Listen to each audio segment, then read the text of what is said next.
According to our guest, Jane Lovas, the challenges faced by leaders today have a level of complexity and magnitude that is unprecedented.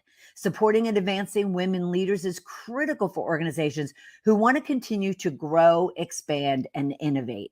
Organizations that have at least 30% of women leaders in senior leadership positions are more financially successful, innovative, and have higher levels of employee engagement.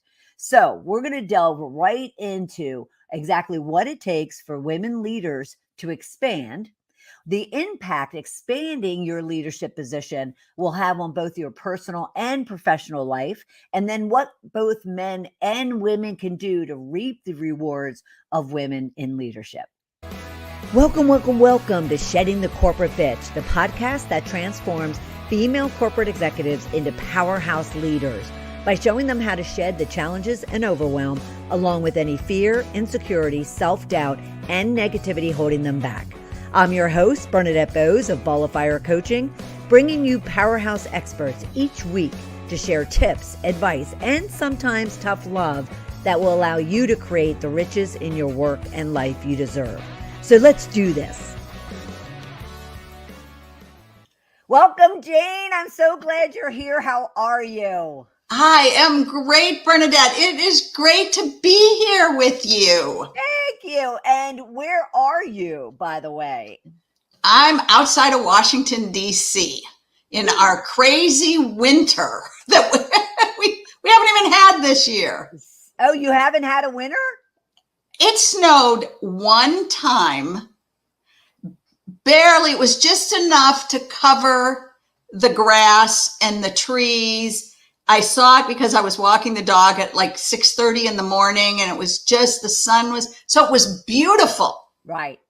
By noon, it was almost all gone. That's our one snowfall this year. Well, there's a lot of people around the world that is wishing the same. Yes. Yes, that is wishing the same.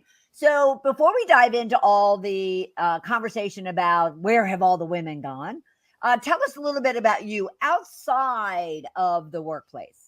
Okay. Well, right now I am doing, this midlife change. And one of the things that I've taken on is I went back to skiing after 10 years of not skiing. Wow. It was, and it's like, I got up. The first day I went back, it was the perfect ski day. So if you're a skier, the sun's shining, it's cold, it's crisp, but the air is dry, and I'm up at the top of the hill and I can see everything, and it's just so beautiful. And I went, why did it take me this long to come back?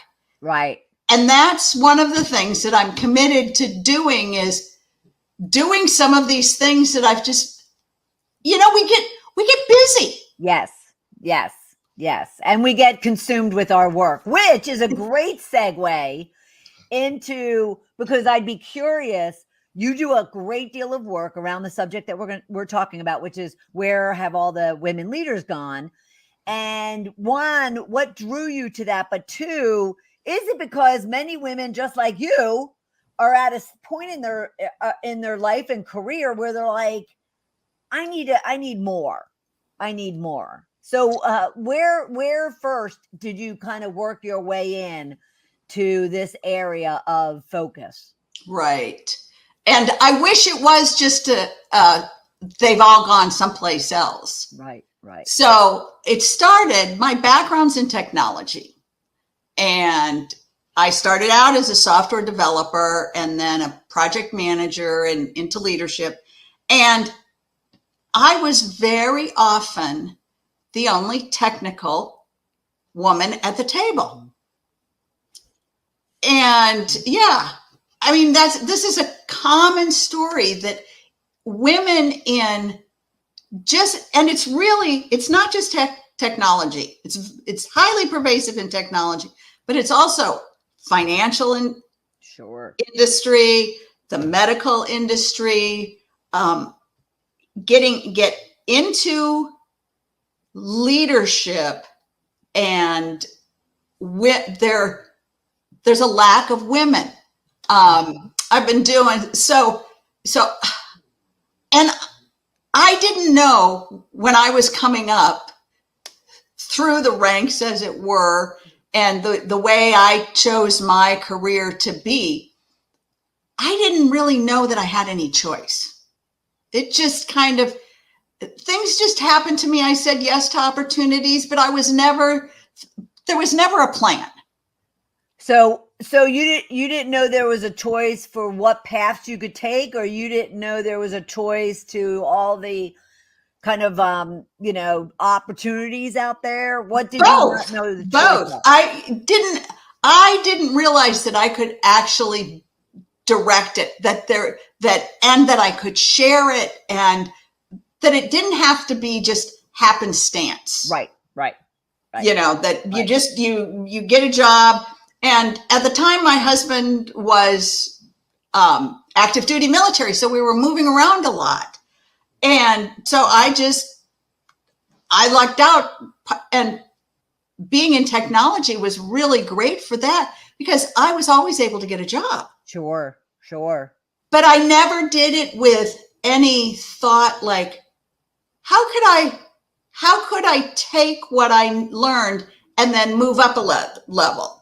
Because I was happy to get a job, so I would take that job at the same level, and they were happy to take me. And it wasn't until later that I started researching and looking at how come we don't see women in leadership. Right. And found out that there are a whole lot of reasons. It's not just one reason. Sure. Now, let me ask you something, though, to that point. Do you find that even today that women are still kind of going out kind of without a plan, without an agenda, so to speak, and they're not even proactively, strategizing on how they, from their 20s to the 30s, advance in their career? Right. Oh, yes. In fact, I had a conversation with a woman yesterday who is a career coach and counselor. And because we were talking about this same issue. And she said she's surprised with the number of women that just stay in a job because they feel loyalty. To whom? To the company. And they're probably about 35 to 50% underpaid. Right. But what does that say to you about those women? What it says to me is women don't know that they can ask. You can ask and negotiate. You can take, if a company does not promote you, because the other thing, and I've seen this in my life, is, oh, you're doing such a good job. We can't afford to lose you, and we can't afford to promote you, and we're not going to pay you anymore. And there were times I stayed because, I just, right. And part of it's a lack of self-confidence. And that's what I wanted to get to. And part of it is we're socialized that way. Don't make waves, do your job, do what you're supposed to do. Little girls are taught this in school. Be quiet and do your homework. And the boys are jumping all around on the desks, and so the teachers, I totally get it, because I have a daughter that's a teacher, that if somebody's being quiet, it's really, it's like you have to remember to pay them attention, because the ones that are making noise get the attention. Right. Squeaky wheel gets the oil. Yeah. Squeaky wheel gets the oil. So you had mentioned that one of the reasons is due to the fact that they just don't know that they have options. But you said there's a lot of different reasons. So what are some of the other reasons that women are just not getting the path laid out for them the way that they really should, and we need them to, so they take advantage of that 30% of, increased profitability and innovation and employee engagement you talk about. Right. One of it is, and part of it's women's responsibility. Mm-hmm. Mm-hmm. And the other part is it's men's opportunity and responsibility. We know that generally we like to work with people that look like us. And there have been studies done all over the place. In fact, a company called IDEO, who does innovation work, said recently that they realized that they have been, even in when they bring people in to do testing and ideation for new products, they tend to bring in a lot of people that are very homogeneous. And they're even wondering, what have they missed now by not having the diversity? Mm-hmm. Absolutely. Absolutely. Yeah. So knowing that it's easier for us to hire people and look for people that look like us, talk like us, came from, a background like us. It's really being willing to step outside of that. Right. Now, have you seen, to that point of stepping outside of that, have you seen a change in attitude and perceptions of younger men and women than the older baby boomer, stereotypical white hair, gray hair, individuals where, their generation was still, kind of not fully supportive of women? Has it changed?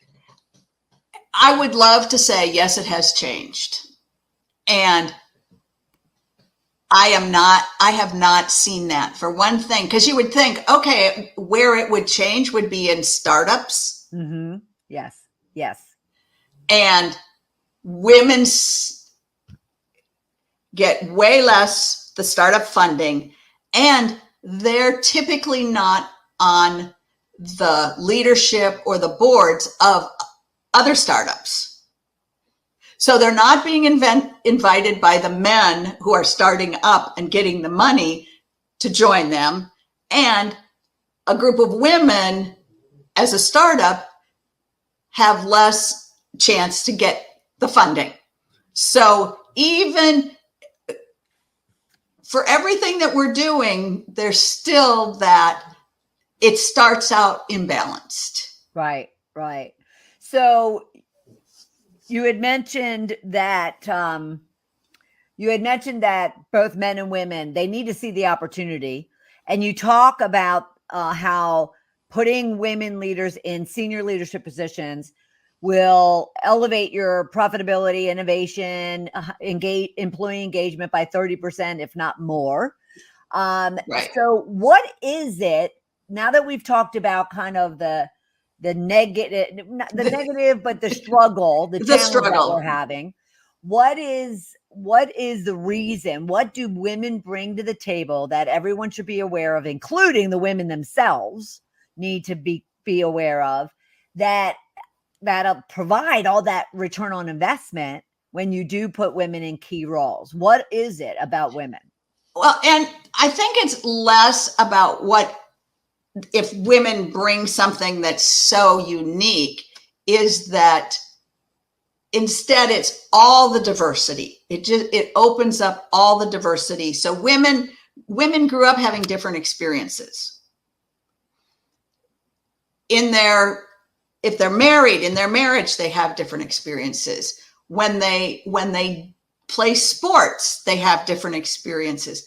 So they have different experiences to bring to the table. So when you're talking about innovation, what you want is to really be innovative. You want as much diversity and in thought and idea. Because if everybody's thinking the same thing, and if you're having a really easy conversation on a new innovative process or product for your organization, and everybody's going, yeah, that's really a good idea. You don't have enough diversity. Right. So because that makes me recount a study that I'd read decades ago about the automobile industry when it came to the what are they the mommy mobiles the the vans, vans yes, the and mom mobiles. the mom mobiles and I remember this so distinctly that girls even and women would get in and there would be some features and functions missing or inconvenient. And it would be like, why? And it turns out that it was all men that were designing. And I always used to say it about the sneaker industry, because the sneakers for decades were the ugliest things with the worst color combinations. Right. And and it turned out that it was because men were designing them and innovating them and creating them and not getting the input from women. So I don't recall the automobile company that did it, but started having focus group with women. And that's when the whole design of mom mobiles, I can't think of the word, was changed. So anyway, so yes, women have different experiences, but what does that look like? I mean, what does that exactly mean that women have different experiences? Well, part of what that looks like is women have the ability, and part of this is what tends to make women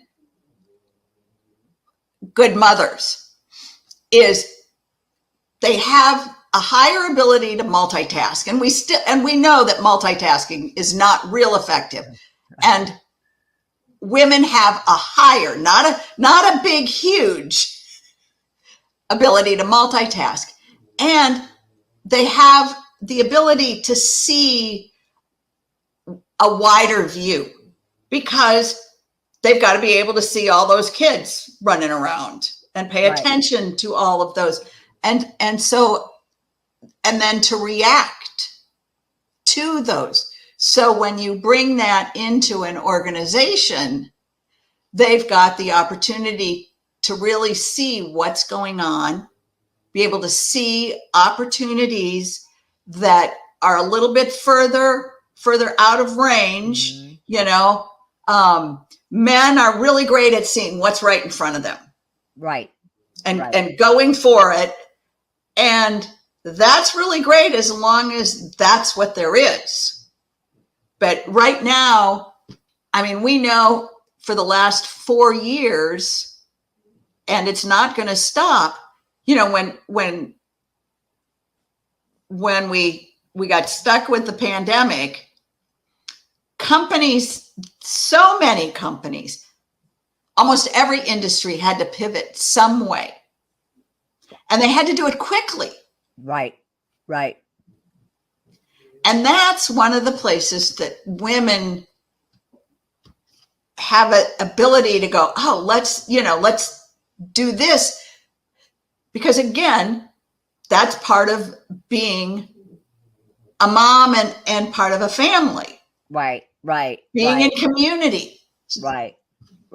Well, I can also distinctly remember, and it stays with me on a daily basis. My father, but when he passed, was home in hospice. I have 11 brothers and sisters, so there's 6 boys and 6 girls. And at the very last moments, and of his life, and there were things that had to be done, and I just remember it so distinctly, and it just gave me such clarity about the difference between men and women. Is, as it was happening and as he was passing and we were all there, the men kind of went to the wall, so to speak, just in total, complete, like, emotion and almost like just silence. Whereas the women just jumped right in and, we made the phone calls that had to be made and we took care of my dad. And it was just such a contrast. I think those are attributes of women too that also complement men.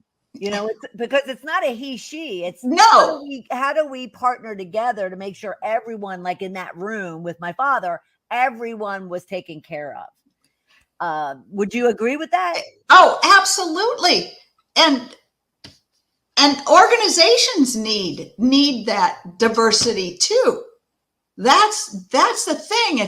It's not like we're saying to an organization, to a CEO, to a lead, you want to include more women, you want diversity overall, because it would be really nice if you did that. Right. We're saying if you do that, your company is going to be more successful. Right. And there's numbers to prove it, right? Yes. Yeah. So what do you think? What do you think are some solutions? What are some, things that people could be doing for a couple of the things that I wanted to make sure I talked to you about? One, what can women do to expand and take responsibility, like you said earlier? Mm-hmm. And then how can men support that? But even how can women engage with men to get that support? Yes. And so for women, and I want to say to every woman that's listening that wants to be a leader, even if they've never thought about being a leader, you're always a leader. Mm-hmm. So, and two of the attributes that we see consistently that support powerful leaders is authenticity. And authenticity does not mean spilling your guts about everything in your life. It's so true. It's so true. But it is about being authentic about what's going on. Right. If things are not working, they're not working. Right. If they are working, they are working, and deal with that. So authenticity is one of the key points that women really bring to an organization, and that we also need to own it. That's the other thing. And community and communication. Because there isn't a company a company out there that is doing things as a bunch of individuals. Who can? Everything is done in community with teams and people working together. Right. And if you're a part of a team or a leader of a team as a woman, being authentic with your team actually enrolls them in supporting you even more. Right. All right. So let's delve into authenticity in that you made a comment about the fact that it doesn't mean that you have to spill your guts.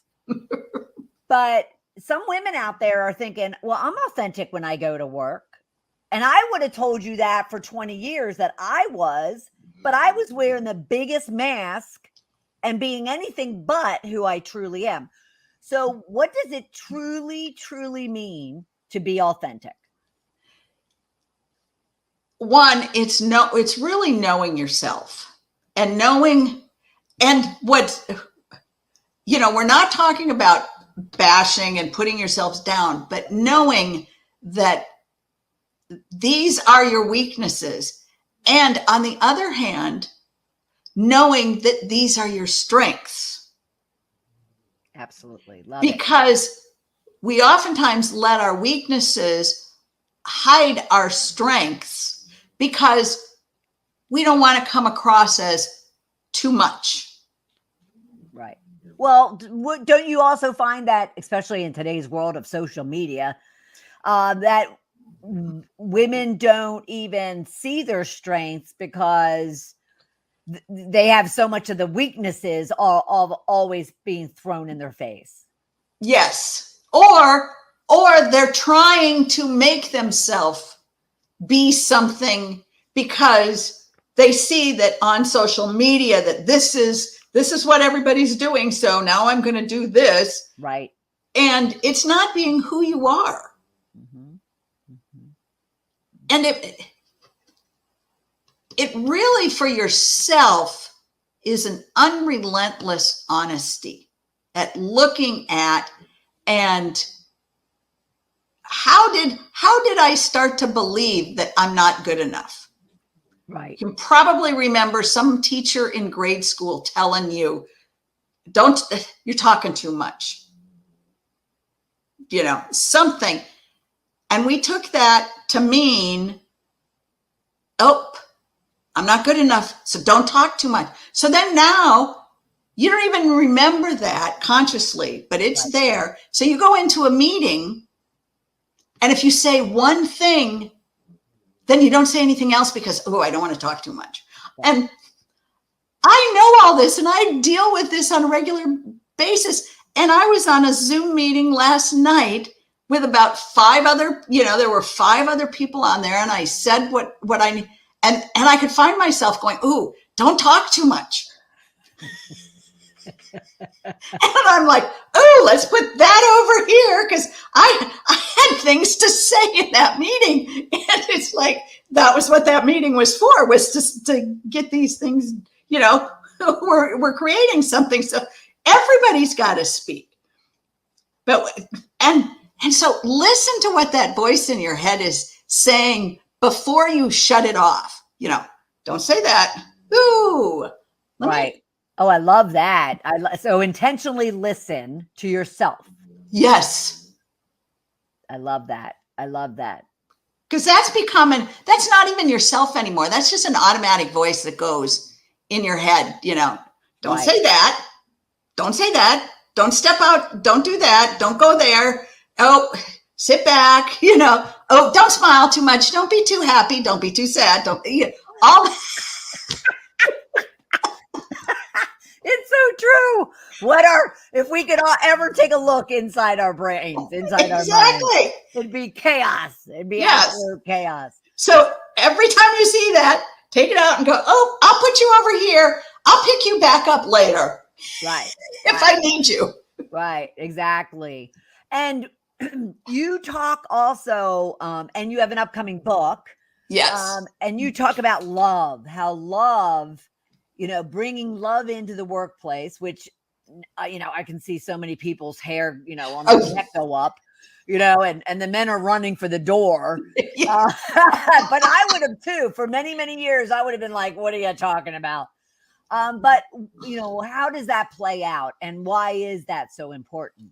Oh, to me, it's the critical piece. And I'm going to really, I say this as always, the first, after I say the name of the book, which the name of the book is Leading with Love. And I say, we are talking about love as a power, not an emotion. And the critical definition of this is when you're more committed to someone else's success than your own. And the result is you are even more successful because whatever you put out comes back tenfold. And I want to say the other caveat that I've heard is, yeah, but that means that I got to keep all my employees. I can't ever let one go or anything. And I have a colleague that I do some work with, and she is on a fast track to really expand her business. And she had her project her like manager. She's at the point where her next in command is like a manager level. So it's the practice manager. And they've been having some challenges for a while. Things were just not getting done. And I shared this concept of leading with love. And she's like, oh, I don't know. I said, no, because she was the same thing. Well, then that means I can't. I said, no, you want her success more than you want your success. So she had a really authentic conversation with this person about sharing where she's taken the company, where this person fits in. And this person said, no, this is not for me. Oh. So they talked about it. My client supported this woman in looking, gave her time to look for a new job. The woman is helping her new practice manager, found a great job, and waited a month to take the job, got permission to wait a month to be there and support. So that's what Leading with Love does, because she was more committed to her practice manager being supported and being successful. And she was not going to be successful in this job. Right. And she was upfront about it because of that authentic, genuine conversation. And they're both will benefit. Yes. And so they're both in communication. They're still having conversations because it didn't go, well, okay, you just can't do this. So I'm giving you 2 weeks notice. Right. I love that. That was the bomb right there. Is power. Love is power.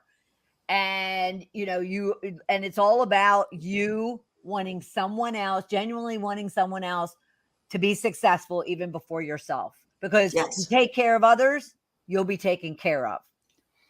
Love it. Now I want you to, in our last minute together, you have a PDF, a book, an ebook called Put Your Big Girl Panties On. And there's a couple of other words behind it. But that people can email you at jlovis@lovasconsulting.com. But share with us what that is all about. It's a fun, easy read book that when I was dealing with some of these issues myself, one of them is in there, and so they're little illustrations with sayings. Okay. And when people look at it, they go, oh, yeah, I've experienced this before. So it's a really fun, lighthearted way to look at,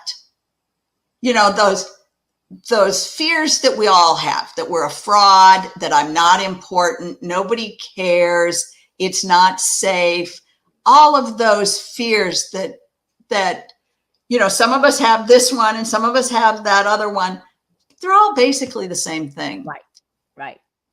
They are. And I'll also tell you, once you start sharing those, and that's part of that being authentic, they begin to disappear. Now, when you say that, though, when you actually literally start acknowledging them and even sharing your own experiences and your own, story, so to help others recognize that they're not alone. Is that what you mean? Yeah. Well, and even in conversations with somebody that you want to work with. Right. Now, you don't just blurt it out. Right. But you can say, oh, I was really nervous to call you. Sure. I was afraid you would say no, or, I have this story that I'm not important, so I didn't think you were going to want to talk to me. Right. And the amazing thing is the number of times you get, oh, I have that too. No, it's true. Well, people just want to relate to one another. Yes. They just want to know that other people have the same stuff going on that they do. And we all have the same stuff going on. Yeah. That's awesome. I love it. Thank you so much, Jane. This has been absolutely fantastic. Oh, thank you, Bernadette. Yeah, I've absolutely loved it. So everyone, you can go to lovasconsulting.com, learn all about Jane and the work that she's doing, and also email her if you want a copy of her illustrated book, Put Your Big Girl Panties On. You can do that at jlovis@lovasconsulting.com. Thank you, Jane, and we will talk soon. Thank you, Bernadette. Wow, wasn't that conversation with Jane awesome? I mean, come on. Where have all the women leaders gone? We have got to change this. Absolutely. Especially when you look at what she talks about in that organizations elevate their profitability, their innovation, and their employee engagement by 30% or more when women are put in senior leadership roles. So if you like math, you can't deny the absolute value to ensuring that both you and your organization recognize what you could be contributing to their business. But a few of the takeaways that I walked away with, I'm curious as to what yours are, but mine are the fact that you are always a leader. That's what Jane really wanted to get across is, you don't have to be in a certain position at a certain level. You don't even have to have people that report to you to be a leader. You're always a leader. And then she did talk about 2 attributions of a powerful leader. And she went deep into both authenticity and communication / community. So take a listen for that as well. And then lastly, which I thought, oh my gosh, she saved the best for last. It was awesome. She talks about how love equals power. So a lot of people get kind of woo thinking, okay, we're going to be talking about the emotion of love when actually love is power. And what that really emphasizes is true authenticity comes when you are more concerned about the success of the people around you than you are of yourself. And you ensure that you are bringing your full self to helping them be successful. And in turn, you become successful. All right. You put what you get what you put out. So I just absolutely loved that. And of course, be sure to check out this episode and all of our episodes at sheddingthecorporatebitch.com. But should you be struggling with how you need to really take responsibility for your career path, really have an understanding, whether you're 20, 40, or 60, an understanding of strategically what you should be doing to advance and become that women leader, if that's what you choose to do. But if you're struggling in understanding how to do that or how to formulate that type of plan, then be sure to reach out and book a call with me at coachmebernadette.com/discovery call. And let's talk about it, because you are in complete control and you are, as Jane said, totally responsible for where you are in your career and your life path. So don't miss out on the many opportunities that are there for you, but you have to, take control of the reins and lead yourself to where you want to go. All right. I am so grateful that you were here with us for this episode, and be sure, as I mentioned, to go to sheddingthecorporatebitch.com for all of our previous episodes. And I will look forward to having you right back here for another episode of Shedding the Corporate Bitch. Take care.